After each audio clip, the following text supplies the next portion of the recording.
Banane. Je sais pas, il y a des demandes, tu veux ajouter quelque chose, Liam? Ça va, ça va. Ouais. Tous les exercices que tu fais, c'est toi qui les as créés. Tu nous as dit tout à l'heure que tu regardais d'autres sports et tout ça. Tu prends de ça et tu le mets en rugby, mais c'est toi qui les crées. Parce que souvent on regarde à YouTube, on cherche des exercices, mais bon, pas tout normalement. Mais c'est plus intéressant de les créer ou de trouver. Si tu les crées, c'est déjà toi. Ça part de toi. Donc tu as été convaincu de ce que ça peut amener et tu as les idées claires.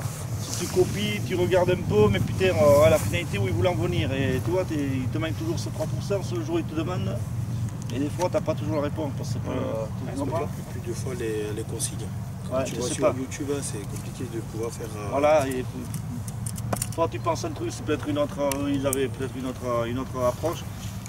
Mais important, c'est se faire l'œil, voir un peu ce qui se fait et tout. Et après, putain, votre personnalité. Après, il faut que ça ait du sens pour vous. Voilà. Vous savez pourquoi vous le faites. Voilà. C'est un joueur, quand il va te demander, si tu ne sais pas pourquoi, il a envie de le voir. Hein. Hop, il a dit celui-là, connaît, clac. Et après à la douche, puis t'as vu, il m'a pas répondu, ou t'as vu, il était emmerdé.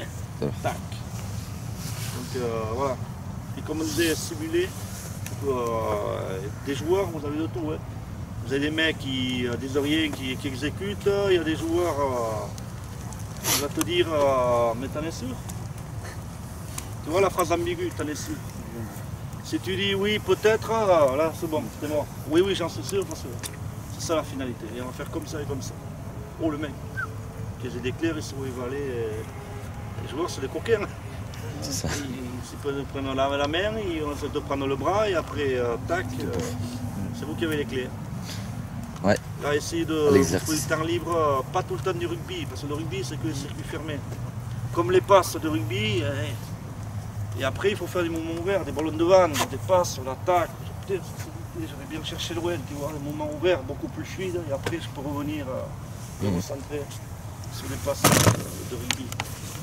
Et après, des fois, je ne sais pas, changer, pas toujours le terrain.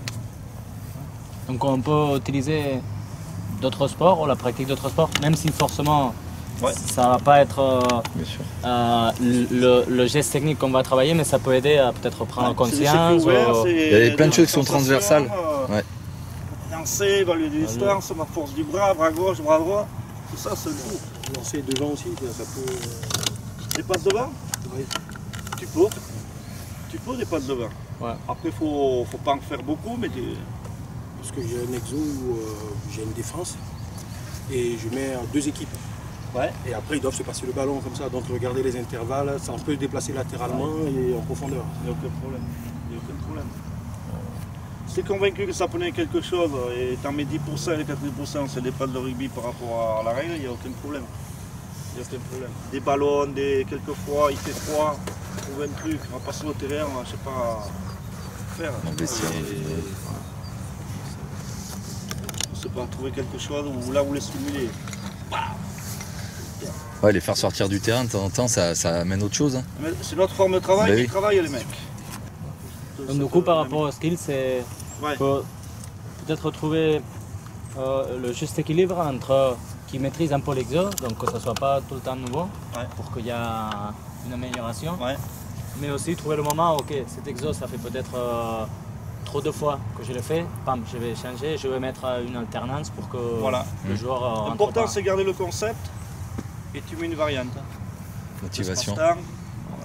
Les joueurs, la longueur de passe, tu vois, mais les concepts les mêmes.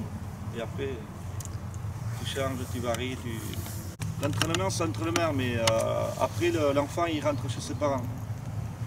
Et quand les parents, ils voient l'enfant qui parle pas à table, qui fait la gueule, ça fait chier pour les parents. Ils disent, putain, il se fait chier, ou l'entraîneur l'a engueulé, ou il a fait perdre confiance en lui. Pourtant que quand ils vont avec les parents, il y a banane, putain j'ai marqué 3 essais, putain je t'ai fait une passe, l'entraîneur il m'a dit que j'étais bien, tu vois. Et là les parents ils vont dire il faut partir 30 km pour porter un gosse. Ils vont y aller. Tu vois, c'est des trucs comme ça. Et après autour, là j'en parlais avec Lilian, des nouveaux trucs dans les écoles de rugby pour créer pour les mamans, hein, c'est le moteur. Hein.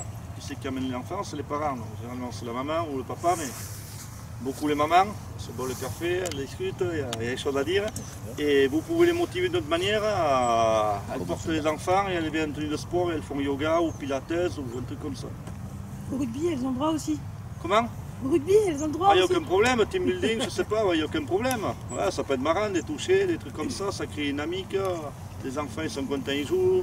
Les mamans, Après, il y a les mamans qui peuvent jouer. Si elles courent un celles peu, qui- un truc. Nous, elles ont fait une équipe. Et là,